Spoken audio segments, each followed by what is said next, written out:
Ladies and gentlemen, good morning and a very warm welcome to our first session.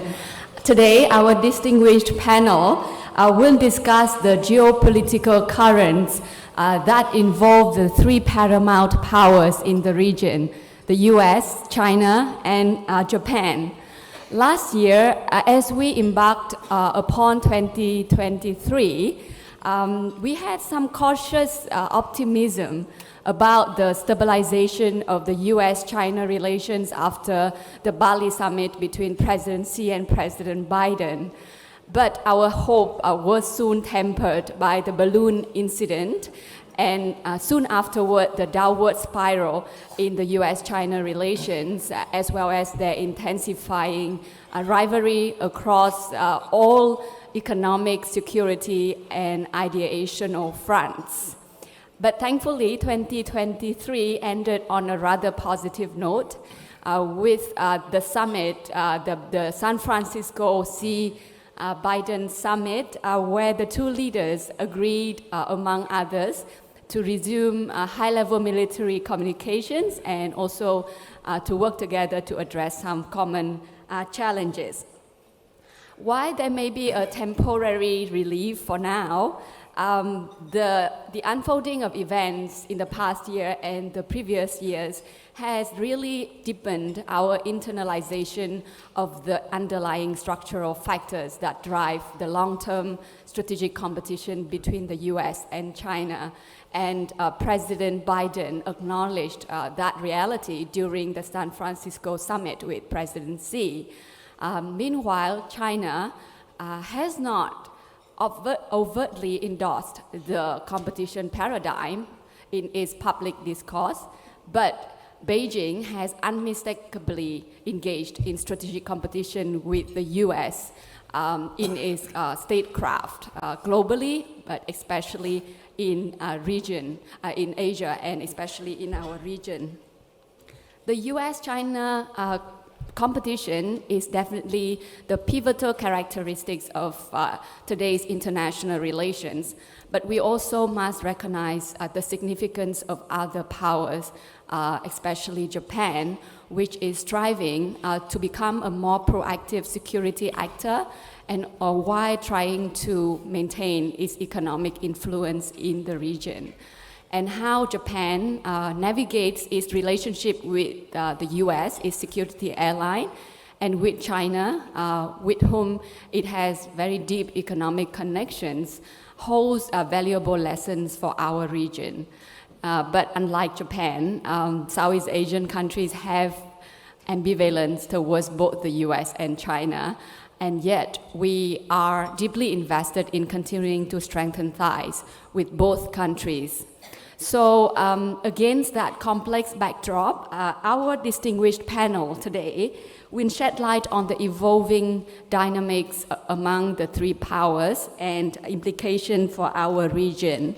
They are all world-class experts on international relations, and you can find their full bios on the dedicated website of the ROF2024. Our first speaker is Dr. Evan A Feigenbaum. He is Vice President for Studies at the Carnegie Endowment for International Peace. He previously served as Deputy Assistant Secretary of State during the George W. Bush administration, and he had covered diverse areas across Asia. Our second speaker, Dr. Xiang Lanxin. He is a Professor Emeritus of International History and Politics at the Graduate Institute of International and Development Studies in Geneva. Dr. Xiang's bio is rather unique because he straddles very different worlds. He holds affiliations with multiple research institutions in the US and Europe, and at the same time, he has leadership and founding roles in some Chinese institutions as well. Our third speaker, Prof. Kawashima Shin, is Professor of International Relations at the Graduate School of Arts and Sciences at the University of Tokyo. Prof. Kawashima's areas of expertise are on China and contemporary international relations in East Asia. Each speaker will have a maximum of 15 minutes to share their perspectives, so please keep your presentation within the time limit so that we can have sufficient time for the Q&A and for the subsequent sessions to start on time. The countdown monitor will have you manage your time, and I will also give reminders if the speaker goes over time, so please bear with me. And without further ado, I would like to invite Dr. Evan Feigenbaum, please.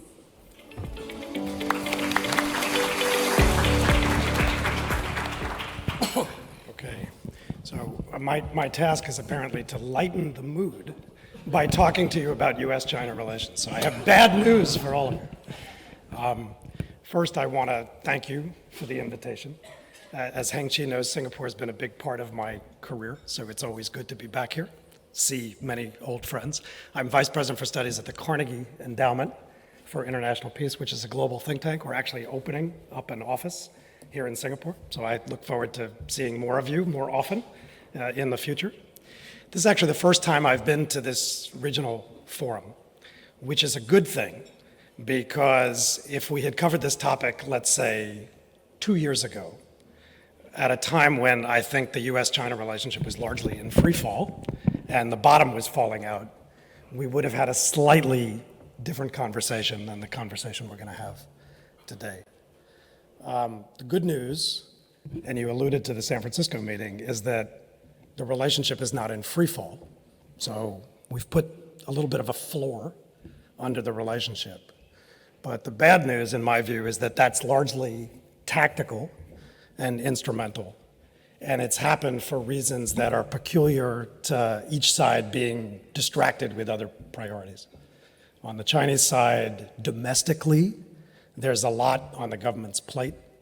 If you're General Secretary of the Chinese Communist Party, the first 5 things you think about when you wake up in the morning are probably all domestic. And so now is not a timely moment to have a blow up with the United States. And on the American side, I pity poor Jake Sullivan, who wakes up every morning and has to look around the globe at a series of crises, some of which we just talked about, from the Middle East to Russia, Ukraine. And so the last thing the United States needs right now is a major crisis in the Indo-Pacific. So the good news is I think we have a relationship that is more stable, but I would not call it a stable equilibrium. In fact, I don't see much sign that we're heading for any kind of equilibrium. And that is for structural reasons, but also political reasons. And that's really what I want to focus on. And I want to make 3 headline points to you.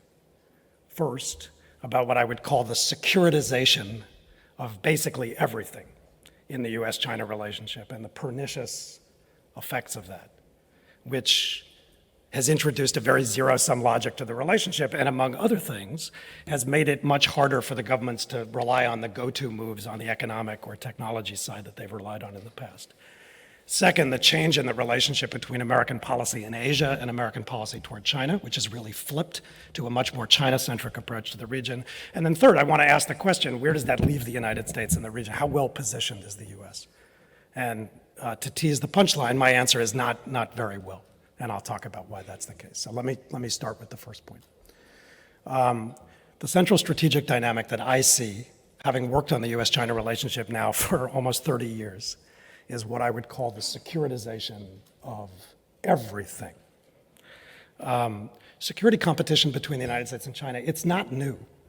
It's not new at all. If you go back to the original inception of the modern US-China relationship, it's Richard Nixon's February 1972 visit to China. And at that time, the United States and China were fighting a proxy conflict in Vietnam, and China was just crawling its way out of the Cultural Revolution. So from the very inception, clashing security concepts and obvious differences of political system and ideology were intrinsic and inherent to the relationship.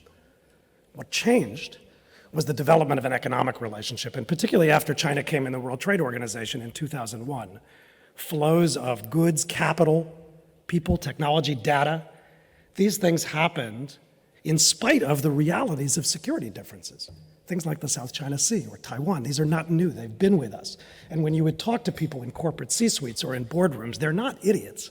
I worked for Hank Paulson for 7 years. He ran Goldman Sachs. Was he unaware that Taiwan was an issue?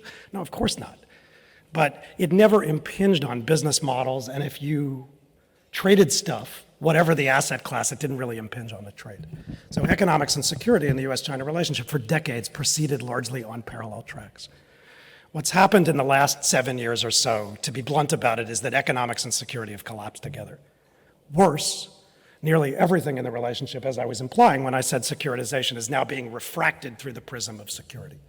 Flows of capital, of people, of data, but especially of technology, are increasingly viewed on both sides, but particularly on the American side, as national security issues, not simply as commercial issues or tied to public benefit.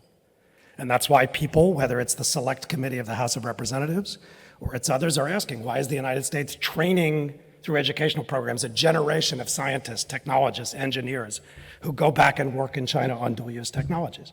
That, to them, is not just a science and innovation issue, it is a national security issue. So what we have is the securitization of everything. And China has an analog to that we can talk about in the conversation if you'd like. Now, technology is especially vulnerable to that. And the reasons, I think, have a lot to do with the way technology is evolving. From the 1940s to the 1960s, if I think about the flow of innovation, a lot of military innovation drove commercial innovation. These war babies, British radar, German rocketry, American computing, American nuclear science, they drove a lot of commercial innovation. After the 1960s, because of commercial microelectronics, that flipped. Commercial innovation drove a lot of military and weapons innovation. But if you project out on technology over the next 10, 15, 20 years, so many of the emerging and foundational technologies of the future, new synthetic and composite materials, artificial intelligence-enabled applications, nanotechnology, quantum computing, even things in the life sciences, these things are intrinsically dual use. And in an environment of securitization, what that means is the default position is to control, to view these as military threats. And something is lost in the bargain, because in an area like the life sciences, for example, what do we miss as a result of the lack of co-innovation partnerships between the US and China? But I see very little way out of that box. And the way I look at the domestic politics on both sides, but especially the way policy and conceptual thinking is evolving, I see a lot of things that used to be viewed as purely commercial issues as becoming securitized. And that's a challenge that is really distinctive and new compared to the environment that I came up in when I began to work on US-China relations. That brings me to my second point. If that's the case, it explains in part why both sides, but particularly the American side, increasingly put strategic competition with China at the center of everything. I worked for former Deputy Secretary of State Richard Armitage. Those of you who knew Rich, he had a lot of experience in this part of the world. And Rich famously said something like, if you want to get China right, in his famous gravelly voice, he said, if you want to get China right, you got to get your policy in Asia right. And I don't know exactly what Rich meant by that, but I think what he meant was that you can work on China better from an American national interest perspective if you shape the environment around it. If you get your Asia strategy right, if you get your posture and positioning in this part of the world right. What I see happening in the last few years is that Rich Armitage's aphorism has been flipped upside down. And rather than trying to get China policy right by getting Asia policy right, the United States increasingly makes every policy initiative and strategy in this part of the world derivative of strategic competition with China. And I challenge anybody to argue that with me. It's not that there isn't anything else going on in this part of the world. Of course there is. But China is not just in the background. It's increasingly front and center, and it explains a lot of the American architecture building and also some of the initiatives in this part of the world. Now, China has an analog to that. And we need to talk seriously about that. I'll give you an example. China for years used to condemn what it called American sanctions, the quote-unquote long-arm jurisdiction of American law. You know what? They learned from the best. The Chinese have gone from loathing sanctions to basically copycatting the entire American architecture of sanctions. The US has an entity list in the Commerce Department. China now has an unreliable entities list. The United States has sanctioned companies and individuals. China has sanctioned companies and individuals. In fact, last week they sanctioned another group of American defense companies. More perniciously, for all the complaints about so-called long-arm jurisdiction, China increasingly is actually adopting extraterritorial provisions into some of its regulations. Article 29, Section 4 of the Hong Kong National Security Law makes it a violation of the law to implement foreign government sanctions. Good luck being a company and trying to navigate the dual compliance problem that creates. Do you comply with American sanctions or do you comply with the law? Those laws are being written deliberately in that way. And increasingly, China views and is adopting it and setting it into guidelines and law, things that are done that it views as anti-China in other countries as violations of Chinese law, and these things are being criminalized.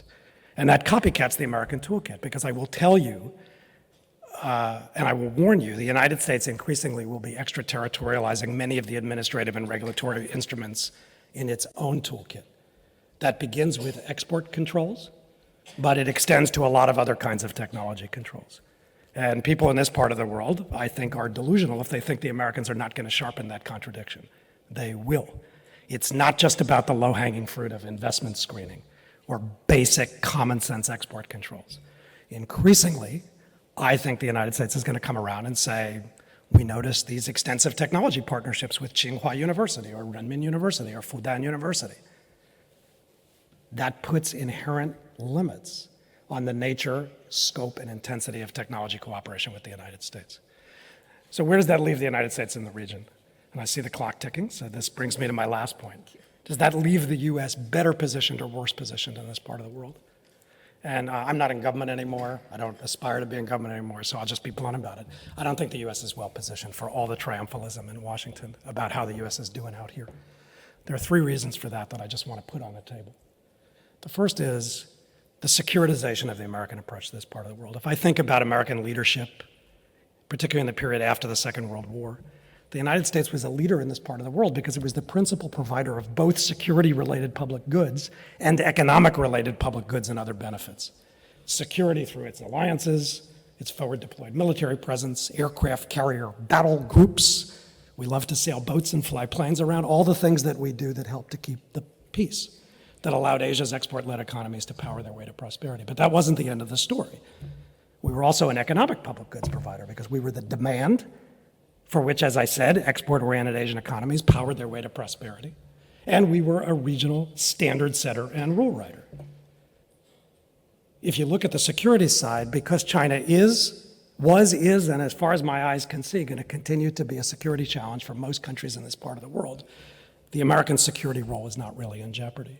But economically, the United States increasingly has forgotten how to be a standard-setting nation. Just take the trade area. Trade standards are being set here by three agreements, CPTPP, RCEP, DIPA. The United States is on the outside of not one, not two, but all three. And guess who else is on the outside? India. Outside not one, not two, but all three. So for all that talk about the Indo-Pacific as the backbone of American strategy in the trade area, the largest economy in the Indo and the largest economy across the Pacific, both missing in action. No Indo, no Pacific, you don't have Indo-Pacific. We're in Asia, and the United States hasn't figured out how to adapt to that. Second point, therefore, I think the United States is going to face another crisis of confidence in this part of the world. The first was 1975, when the US withdrew from Vietnam after losing the war. It withdrew in 73, war ended in 75. And there were a lot of questions in Southeast Asia about whether the United States would just cut and run. We got over that hump, and the security role has helped to get over that hump. Second was in 1997. In 98, the United States bailed out Mexico in 1994, refused to bail out Thailand 3 years later, raising a lot of questions about the American role in this part of the world. I think now we're in a third crisis of confidence when people fear, and I hear this all over the Indo-Pacific region, that the United States is turning inward, and our next election may be dispositive in that. They ask, what kind of country is the United States going to be? Is its market still open? Is it turning inward? Is it interested in being a public goods provider? I don't think we have the answer to those questions yet, but the next 5 years, absolutely dispositive in determining the American role. And that brings me to my last point. For the United States to be effective, I think ultimately the question for its strategic positioning is going to be, what is the nature of the offering that it has? And as we just heard in the last discussion from our Malaysian colleague, geopolitics is important to everyone. But for a lot of countries, it's not that important because a lot of other things are important too. And what I find, if I can use a mathematical metaphor, is that for most countries in the world, the mathematical operations that matter are addition and multiplication, not subtraction and division. And when you show up as the United States and you talk about subtraction and division, less China, more of this, that's not necessarily in the interest of most countries around the world. that are much more interested in things that are additive with as many partners and in as many directions on the compass as possible. And so that gets at the scope of the challenge that the United States has, how to design an offering and an agenda for people for whom the real issue is growth, employment, opportunity, upskilling, innovation, sustainability, and not just geopolitics, and not just being proxies in an American strategic competition with someone else. That's the challenge that's going to define whether the United States has not just staying power, because as I said, we do on the security side, but the kind of staying power that's really going to reinforce American leadership in this part of the world. I think the next 5 years are going to be dispositive, and if I may be blunt, I think the jury's out on that. So hopefully that gave you something to chew on, and I'll stop there.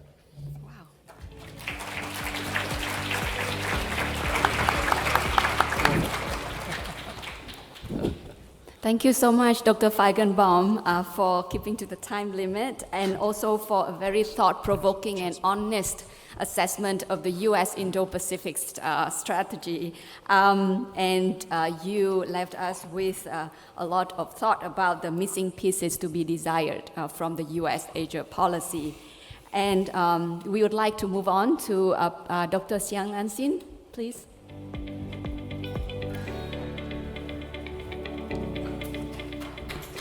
Thank you very much. Thank you. I'm very happy to be invited for the Singapore think tank event. I usually come to Singapore only for one thing, which is the Shangri-La thing. But this is a great opportunity for me to know the think tank community in Singapore, which I don't have much contact before.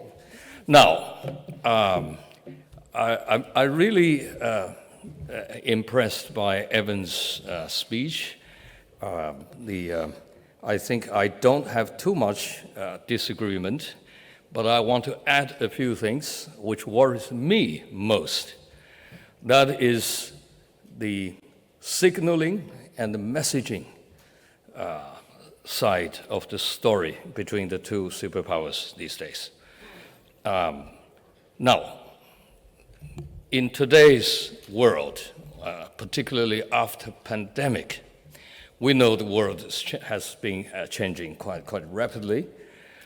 Today's U.S.-China competition, or actually is more leaning towards confrontation. I remember I think Mr. Blinken used to use 3 C's to define the China policy, but we see the policy shifting to the others, the last C, more and more, which is confrontation.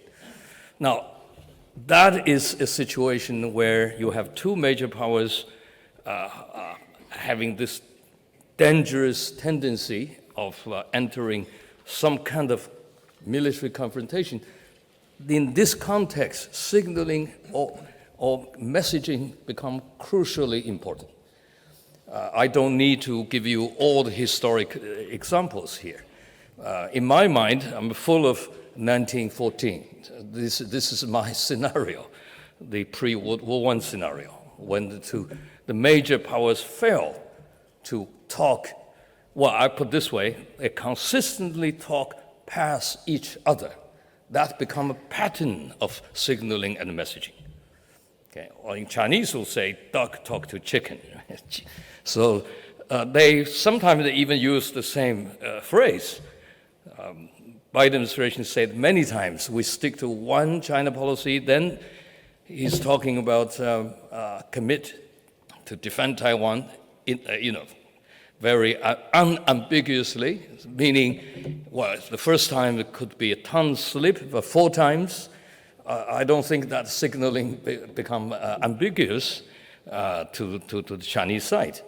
That is the United States clearly abandoning a 40 years American strategy with China over the Taiwan Strait. That is the so-called strategic ambiguity. Okay. I think these days it completely disappeared. Now, when between China and the US over Taiwan Strait issue, when you remove ambiguity, the only possible clarity you will see will be some kind of confrontation eventually. Okay. So the US also says we stay to one China policy. China says we want you to stay to China, one China principle. Now, Chinese tend to equate these two. I'm talking about China side signaling as well. This is not the same thing at all, right? Policy, by definition, is something, it's changeable. Well, it's a flexible. You can adapt to some circumstances, which is really American meant. When China tried to persuade Americans to accept that concept, I believe Warren Christopher said very clearly, no, we stick to that concept of one China policy. But principle is something, of course, is a fix, it's non-movable at all. So you have they seem to be talking the same thing, but actually not at all. They're not talking about the same thing. So this is a very, very risky situation. Now, what is the 1914 scenario? I found at least a couple of things which is very similar to what we've seen today. One is each side, I'm talking about the superpowers, each side asks for something the other side can never give. Then they give something to the other side which is basically considered useless, or it's not, important. Okay. Now that is, I think, is the pre-1914 scenario, pre-1914 scenario. The pattern of the relationship is not Franco-German rivalry. The pattern today's U.S.-China relationship is more Anglo-German before 1914. Now, what is that relationship? British core national interests empire. Germans have no interest at all with invading or taking over British Empire. So parallelly, they have a lot of common interests, economically and strategically, but why they end up in a war in the end? The British finally joined Entente. Remember, British hesitated quite a long time before they joined Entente Cordiale. Much later, because of German behavior. Germans eventually says, we offer something to you. They say cousin, they are cousins. We offer help you to defend the British Empire. Or colonies, the British immediate reaction is the Germans now are thinking of having their own empire. And the Germans did, in the end, of course, took over Qingdao in 1897. You see, all this sequence of events eventually leading to this started as a strategic effort to identify mutual interest for stability of the relationship, if not friendly relationship, but end up a very brutal confrontation. That is the result is World War I. So in this kind of context, the only thing that might trigger a major confrontation may be total surprise. That's what Sarajevo scenario here. Okay.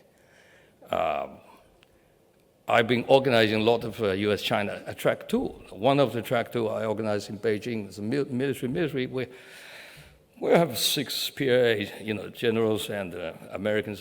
We even had a little exercise saying, what if today we had the same scenario of the South China Sea, the Hainan incident. Under today's context, can two sides really able to handle the way George W. Bush managed to handle, or Jiang Zemin in the end managed to handle? We did several exercises. The result is no. There's very little chance. Very little chance. Okay. So I think to avoid miscalculation on both sides, I think it is fundamental. If you want stability, you have to seek strategic stability, not tactical stability.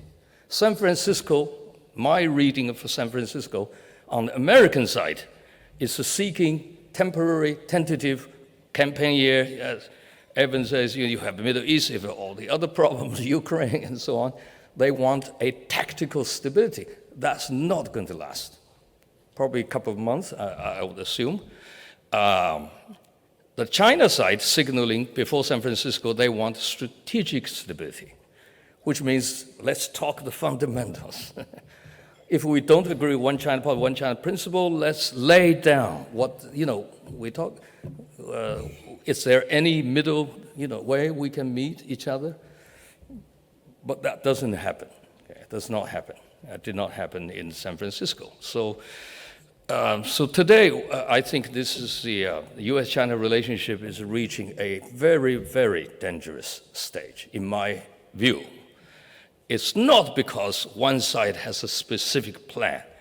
Remember, the American side, they start with, a few years ago, they said Xi Jinping is going to attack Taiwan 2035.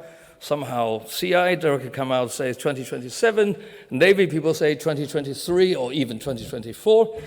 That kind of messaging language, for me, is totally unnecessary and dangerous. And in Washington, D.C., I was with Stimson Center. I see almost on daily basis, think tanks are doing actual military exercises, how to win over Taiwan Strait. So these are the, for me, I think this is a very, very, very dangerous situation that could lead to something you don't want to have. I don't believe Xi Jinping has a specific plan of doing something, but if either side miscalculate under some circumstances, okay, things could happen.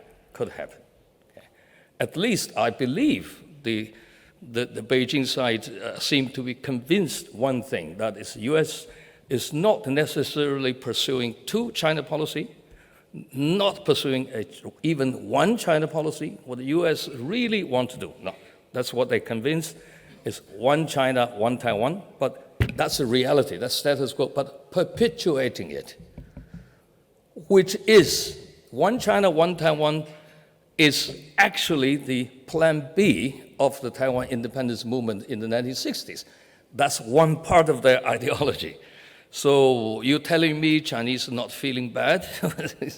Or what their one China policy somehow, I think, subterfuge into one China, one Taiwan policy. That transition is already taking place.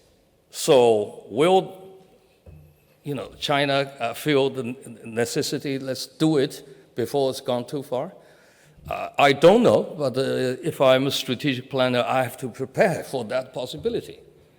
Because if they are convinced that the U.S. abandoning strategic ambiguity. Remember, the American side, I agree with Evan, this Biden team in particular, almost obsessed with military deterrence. They think that's all that works.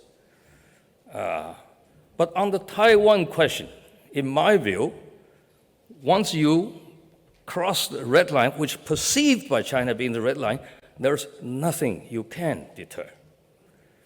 That is my perception. It's not because the military side think that way. This is something no leader, Xi Jinping or otherwise, can afford to accept. Okay? So this is, I think, obsession with deterrence will not lead to the long-term strategic stability between U.S. and China. Okay? My last point is about the fundamental thinking about this. Today, I think we don't have Henry Kissinger. We don't even have a George F. Kennan in Washington. Nobody is thinking long-term.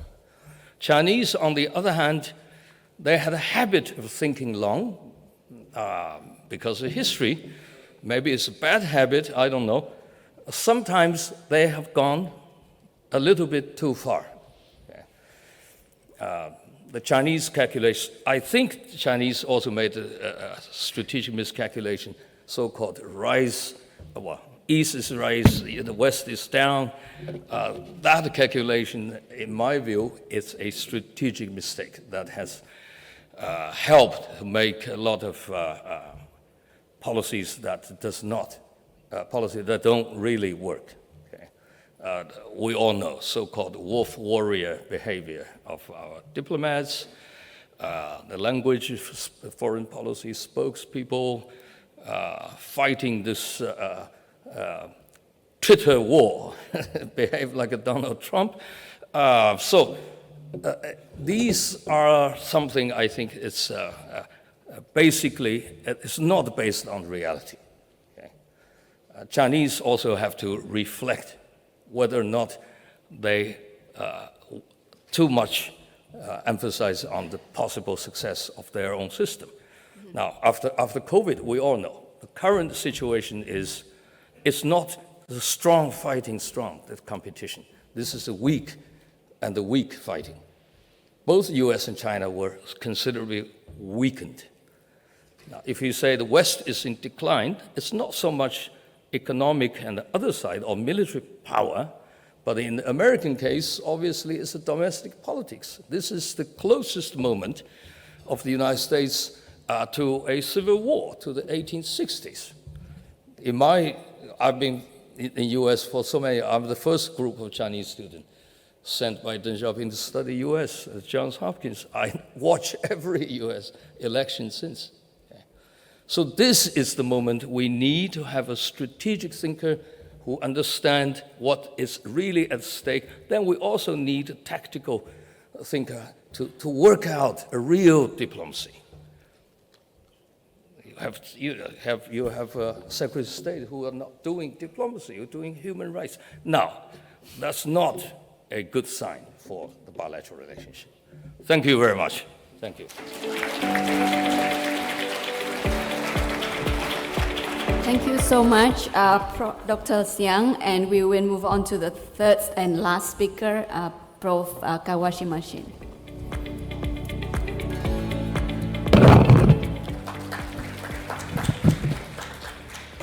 Yes, it's my pleasure to be here to discuss about Japanese diplomacy under this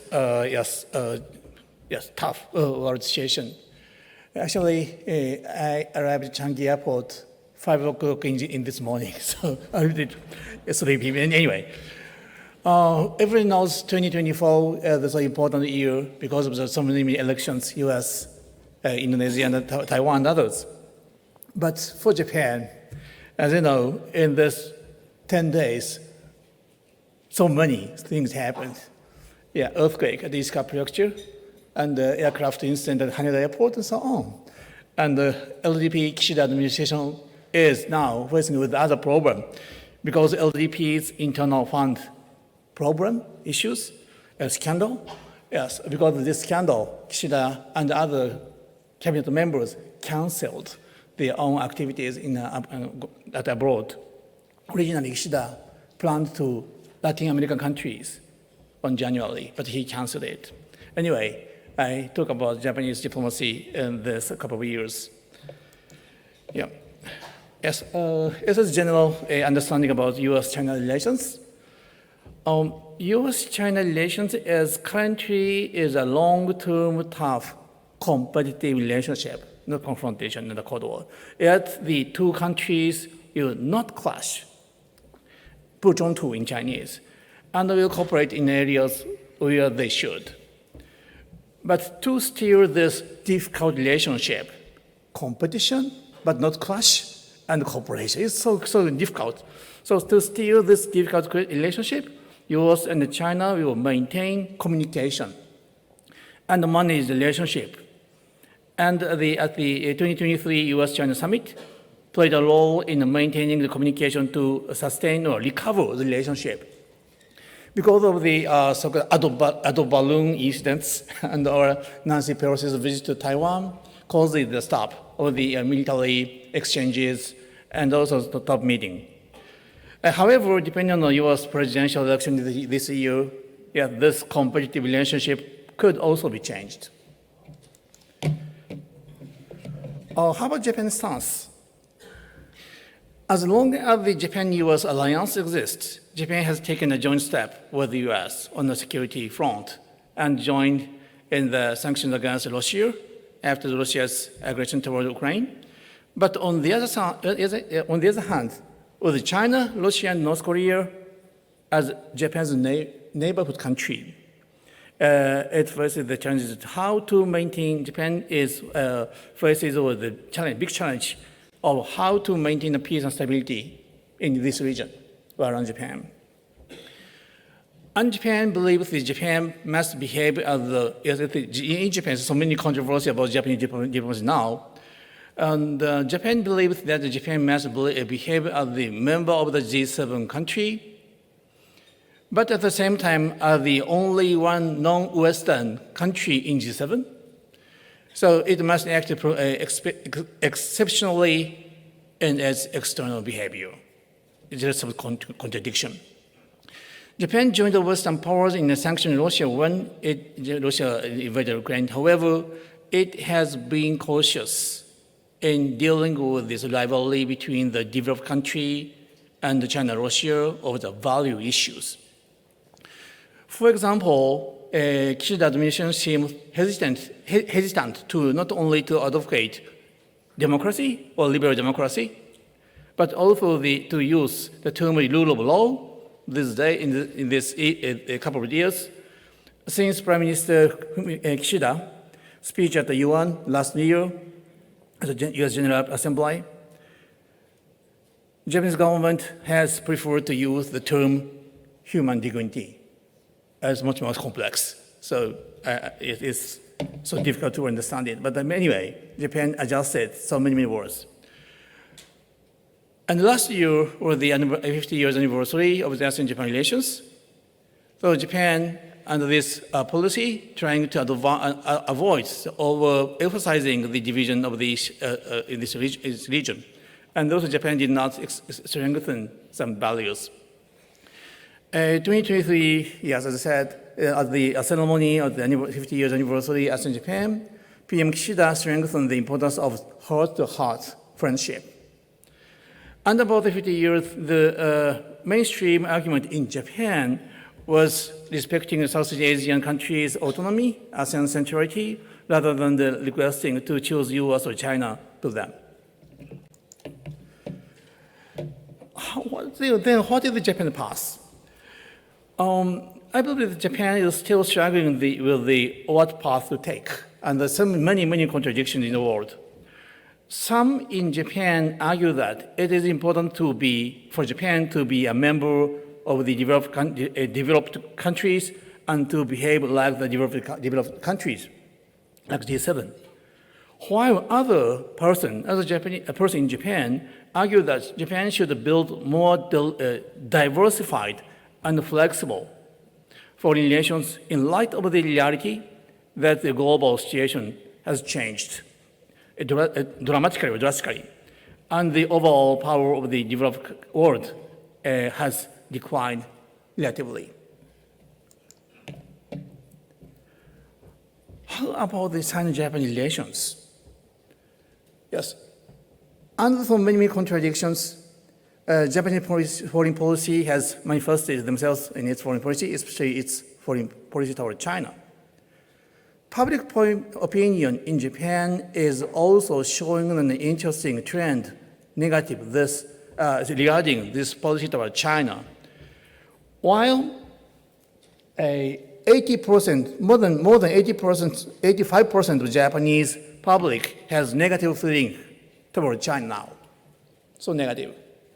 However, nearly 70% Japanese says Sino-Japanese relations, Japan-China relations are important to Japan. 84%, more than 85% negative. However, more than 70% answers Sino-Japanese relations is important to Japan. This is an interesting situation. However, it is difficult to reflect this complex public sentiment in policy. Until now, Japan has built its Japan relationship with China on the attitude of separation of politics and economics, separating policy from the economy. However, Chinese military power has been growing, and the Chinese naval and the maritime police hygiene activities around Japan, especially at the around the Senkaku Islands, are extremely active.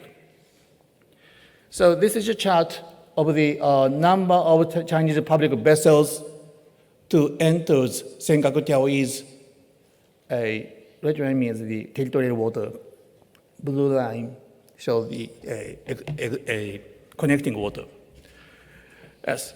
So issues surrounding the economic security are also becoming increasingly important. This makes it even more difficult to separate politics from economies. And recently, in this 4 or 5 years, the abduction of Japanese business person or scholars in China and other incidents have been taking place one after another, and the government has no choice to take stance to that what needs to be said to China. And also under the Chinese pressure, Japan is now at the point where it increases its military deterrence against China. Yeah, China actually criticized Japan uses deterrence toward China.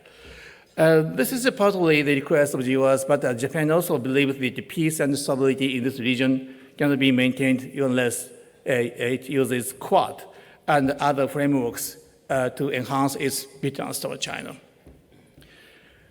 So Japan decided to increase the military budget twice this year until 2027. At the same time, of course, Japan and China are trying to establish a venue communication mechanism and a system to prevent the escalation of sudden accidents between coastal guards and maritime navy, and between navies. However, we cannot build a relationship with China solely in that hard direction and line. The current exchanges between Japan and China is still extremely active on the social level. Yes, I also have so many Chinese students, actually. University of Tokyo also. So many universities depend on the Chinese students now. And China remains our largest trading partner. In the long term, investment in and trade with China are expected to decline, maybe, but the China market is still important for the Japanese economy. Japanese manufacturers have set up factories in China to produce products for Chinese market now, and they then try to produce parts in China. This is called the local production for local consumption model. Therefore, they have shown that a move to relocate factories that produce products for the global market, not for Chinese market, the global market, and they use global supply chains to locations outside of China. This may mean that they are seeking a way to relate to Chinese economy in the changing times. In Sino-Japanese relations, the major issue at hand is now how to maintain a substantial relations with China, including economic relations, while maintaining the peace and stability in this region.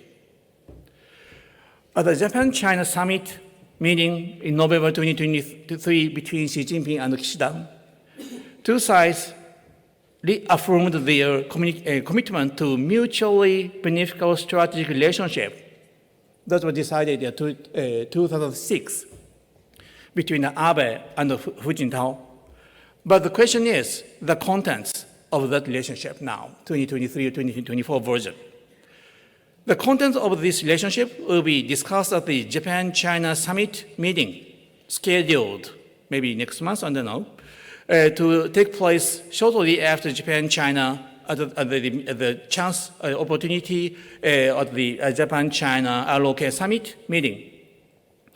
But the question here is peace and safety by and for whom? This is a tough question, tough negotiation, I think. We must deepen dialogue in this regard, both between Japan and China and in this region. But this is also extremely difficult. US elections? I don't know, sorry. But anyway, this year, 2024, is considered an election year. Extremely large numbers of the election will be held around the world. Of course, the US presidential election is so important. But anyway, Yes, if the Democratic Party, Mr. Biden or the other candidate will win, the party will continue the original previous policy. However, the Republican side will win. We believe we need to be prepared with the attitude that anything can happen. We have to do some mini simulation.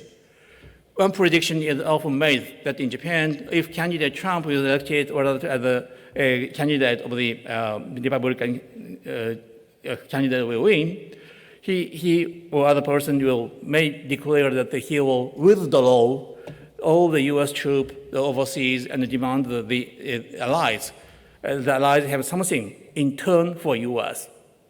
This is one of the possibility only. And moreover, former Prime Minister Shinzo Abe, a close ally of the candidate Trump, is no longer with us. This is also a big factor for us.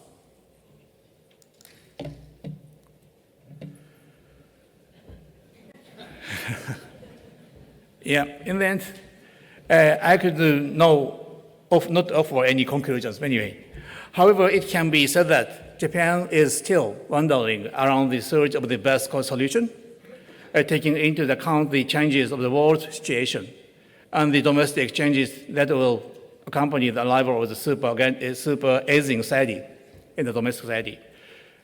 At such time, I believe it is important not to think alone, but to do what we can do and what is needed through the dialogue and exchange.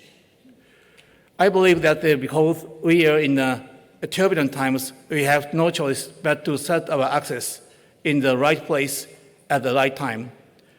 In this respect, I think we are required to wander, or rather, to flexibility, move our axis. Thank you so much.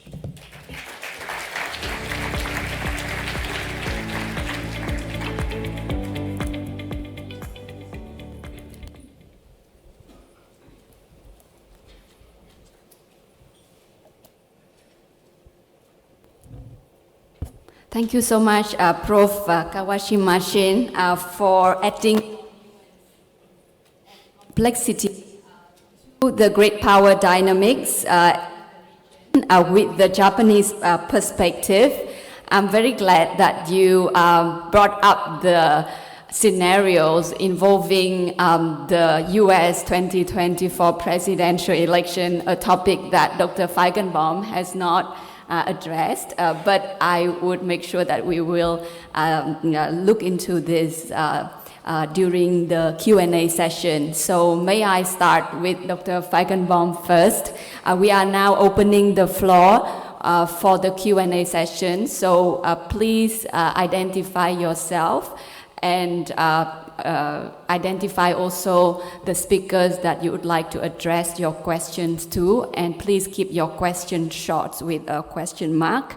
And to begin with this session, I would like to ask Dr. Feigenbaum about your insights, any insights that you can share with regard to the US presidential election in 2024. Do you agree with the prediction that was mentioned during the presentation by Dr. Kawashima Shin, and what would be the changes and continuities in US-China relations, or especially with regard to the US future government's China policy in Trump 2.0 or Trump or a Biden 2.0 administration?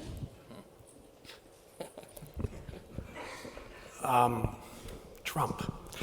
Okay. Have you all been to New York City? I grew up in New York City. There's something in New York called alternate side of the street parking. This means that on Monday, Wednesday, and Friday, you can park on the left side of the street. And on Tuesday, Thursday, Saturday, you can park on the right side of the street. I've sometimes thought President Trump has the qualities of alternate side of the street parking, which is Monday, Wednesday, Friday, he's kind of one guy, he's highly transactional. Tuesday, Thursday, Saturday, he's a different guy. And I think, you know, one thing as Americans we've learned is we don't know exactly what we're going to get with President Trump, but we do know a few things about him. He's not an internationalist. in the conventional sense of American power in the post-war period. He doesn't think about public goods provision by the United States. He's not interested in rule making. And he talks a lot about America first. And if you talk about America first, that's if I may be blunt about it, not a high quality message for your partners. You say, well, does America first mean we're last, or do we get to be first too? And so, I think as Americans, we need to not beat around the bush around these questions. I mean, he's already been pretty clear about some of the things he'll do in a second term. There was a piece, I don't remember if it was the Washington Post or it was Politico, an interview with Bob Lighthizer about what trade and investment policies are going to look like in a second Trump administration. And let's just say, having been around this part of the world for about 35, 40 years, it will not be music to your ears, okay? On market access, on rulemaking, on tariffs as an instrument of American policy. He's talking about a 10% across the board tariff on everybody. Just because the US looks at Vietnam as a strategic partner, well, guess what? I wouldn't want to be Vietnam when they start digging into tariff skirting behavior and things like that. Try being a Labour government in Australia when we start to get to climate change policies. It's just with marginal seats and a slim majority where the Green Party holds some of these seats in Victoria and other places. So I think the reality is what we're going to get is a highly unpredictable, highly personalized, domestically preoccupied United States in which many of the assumptions and presumptions that we've had about American foreign policy, not just in this part of the world, but around the world, will no longer apply. In 2008, it was the last year of the Bush administration, and I watched President Bush give a speech. He was talking about Iraq, which was very unpopular in 2008 because of what was happening in Anbar, and there were Democratic majorities on Capitol Hill in both chambers. But whatever you thought of President Bush and Iraq policy, he was making a plea for the United States. Hoang Thi, you were ambassador, so you may remember this. He's making a plea for the United States to remain engaged in the Middle East. And I thought, if you give this some lift, it's not just about Iraq. This is an internationalist president making the case for the United States to remain internationally engaged. And whether you like the modalities of the engagement, at a conceptual level, that was a president and his successor who still talked about American engagement in the world in the way that President Trump fundamentally has already demonstrated he doesn't believe in. So my view is that second Trump administration, I think the table will get turned over, and meanwhile we're going to, I think the U.S. will rip itself apart domestically for 4 years, and so I think that's going to be a challenge too. Biden, you kind of know what you're getting, and I described some of the modalities on U.S.-China up here, which are structural. Thank you. I would like to hear Dr. Xiang's views as well. I asked you this question last night, but I would like you to elaborate further on this and to share your perspective with the audience. From your perspective, a Trump 2.0 or a Biden 2.0 administration would be better for China? Well, it will certainly lower my scenario of 1914. Three things very quick. Trump doesn't like international wars. He loathes allies, doesn't care about ideology. Now, what else do you need? It's taxman is manageable, He called himself the taxman or tariff man, but that's always manageable. Remember, we have 2 rounds. Reasonably successful, that's okay, because Trump put his card on the table. Democratic regime never put their cards on the table. We don't know. This is what, again, I say signaling and messaging. Trump's message is so clear, brutally clear. And Dr. Kawashima-san, you are a China expert as well. Would you share Dr. Xiang's view?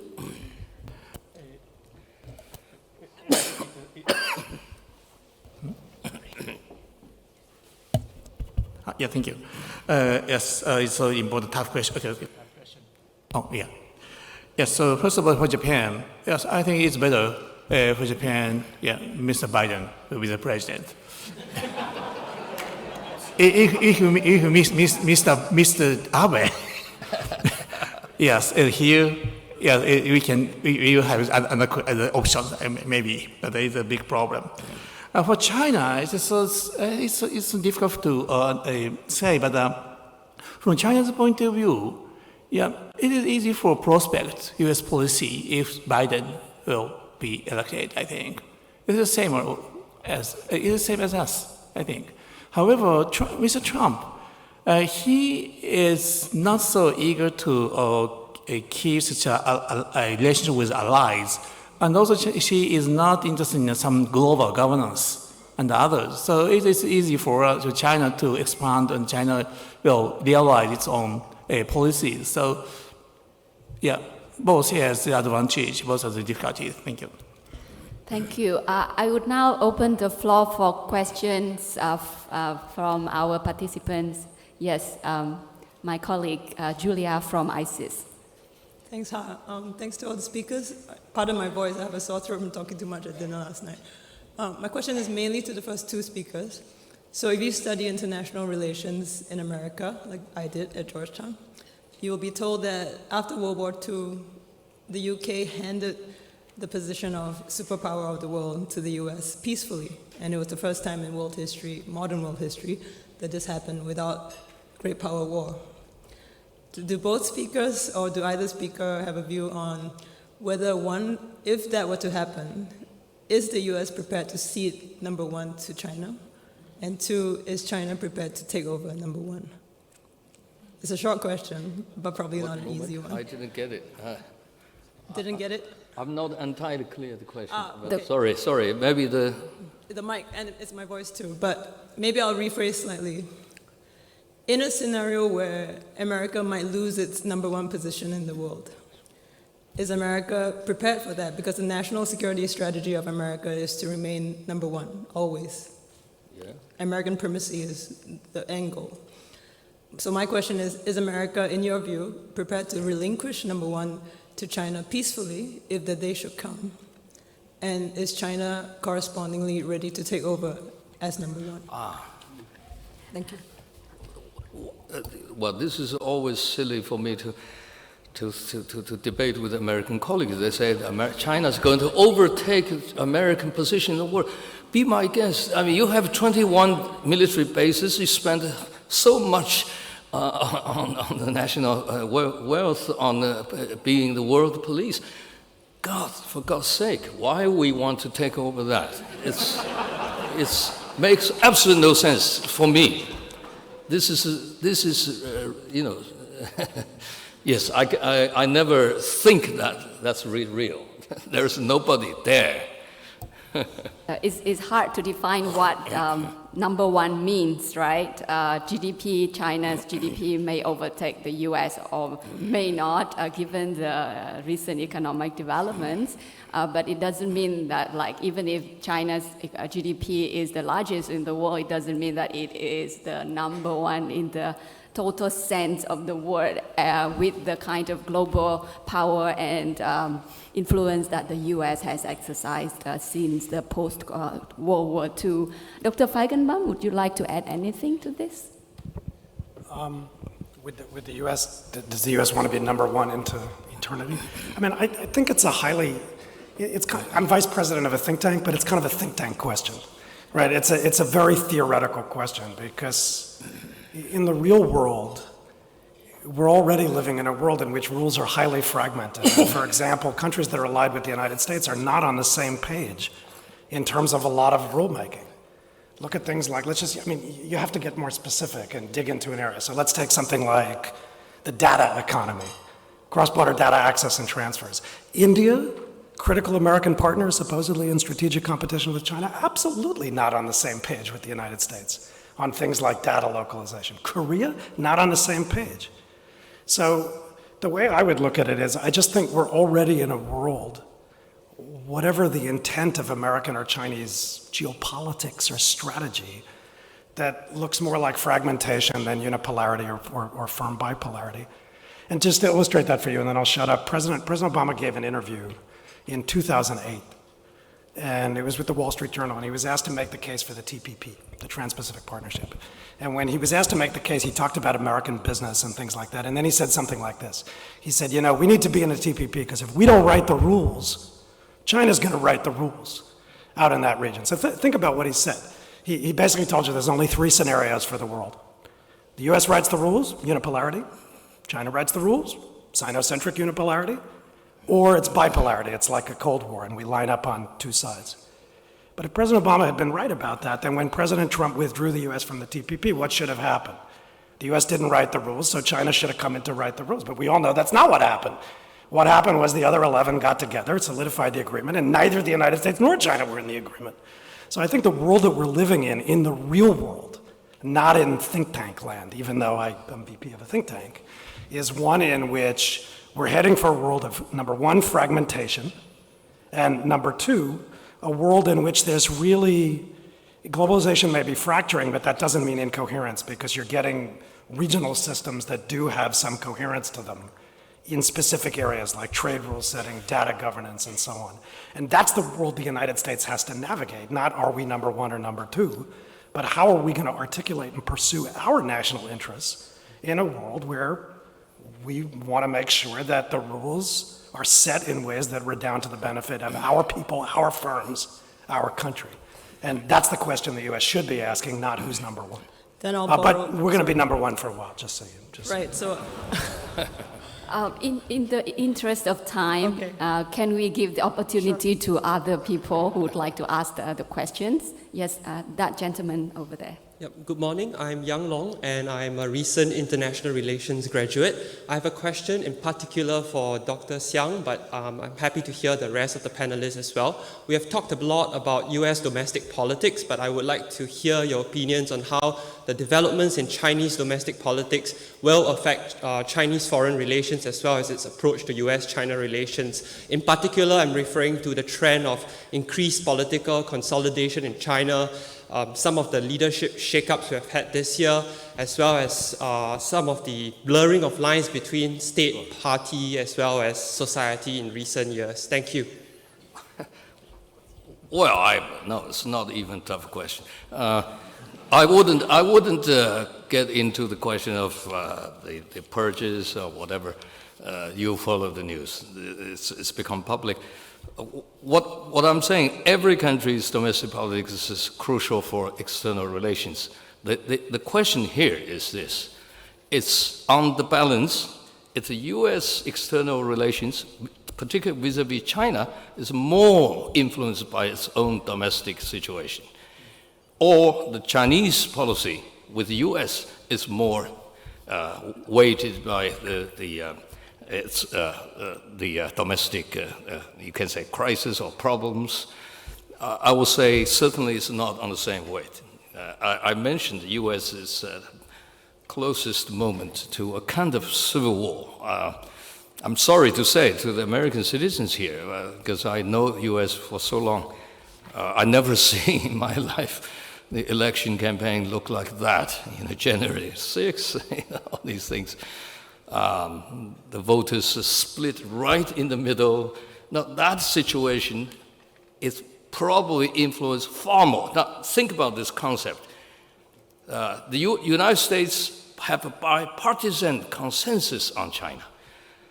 That American friends telling me this as a leverage, saying, look, you have to be careful.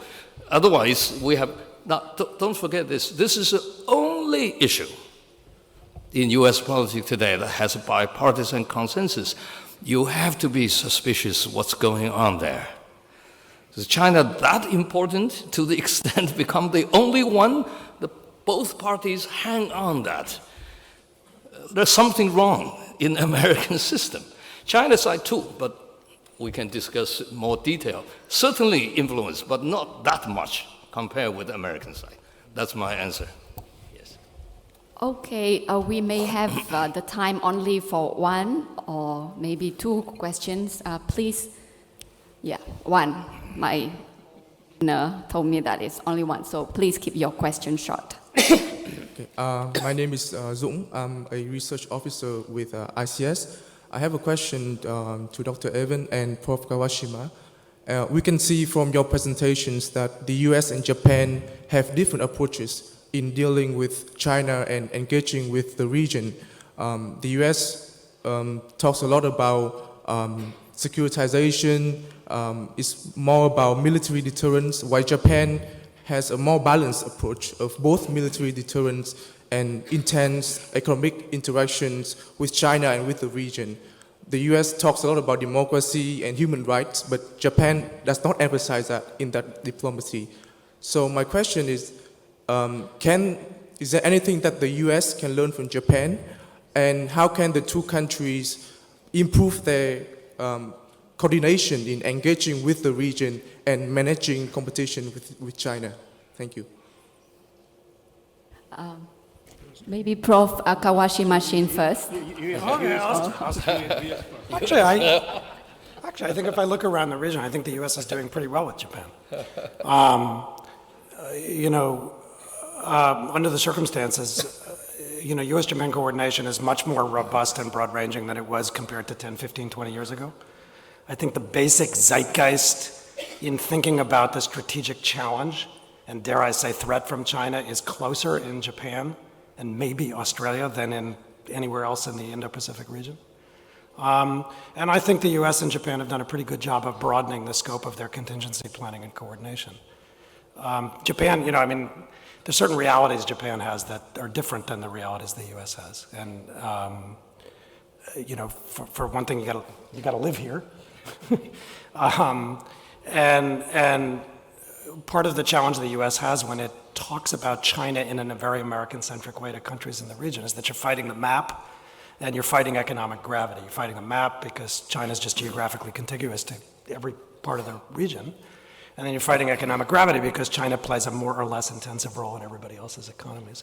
But I actually think there are elements of the Japanese debate that are not dissimilar to the American debate, but with a peculiarly Japanese twist. And you don't have to scratch hard to see why that's not just about China, that's also about some long-term issues that have been an overhang in the US-Japan alliance for a long time. And that's probably a good segue for you.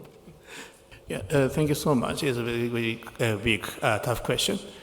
It's necessary for Japan and US to enhance the level of cooperation from the operation and the equipment and so on, generalize. And secondly, Japan and US and plus one, including Australia and other countries. And also Japan and US can, coordinate some cooperation on the second track or 1.5 track with Taiwan or others. So these networks are important because China adopts the so-called independent and autonomous principle in 1980s. So China does not have ally, but the US has ally system. So such a multilateral network is so important for us to enhance the level of deterrence. However, as I said, for Japanese point of view, peace and stability in East Asia is so important for us.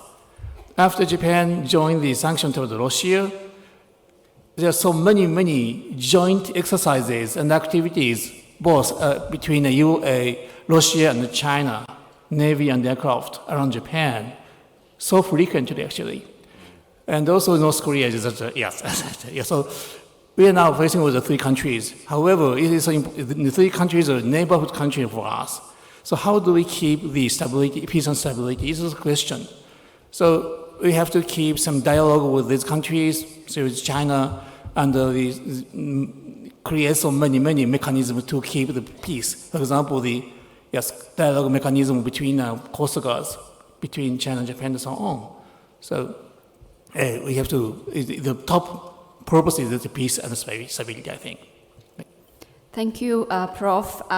We are approaching the end of session 1, and I would like to express our sincere thanks to all the panelists for delivering a very excellent conversation. Prof. Kawashima Shin, you mentioned in your presentation that Japan is wandering in search for the best solution. I think that is also the situation for all of us here in the region as well. But I would not use the word wandering, but maybe we are still actively engaging, actively exercising our agency and continually improvising if necessary, but grounded in our national interests and reminding the great powers that, hey, our voices matter and we do play a role.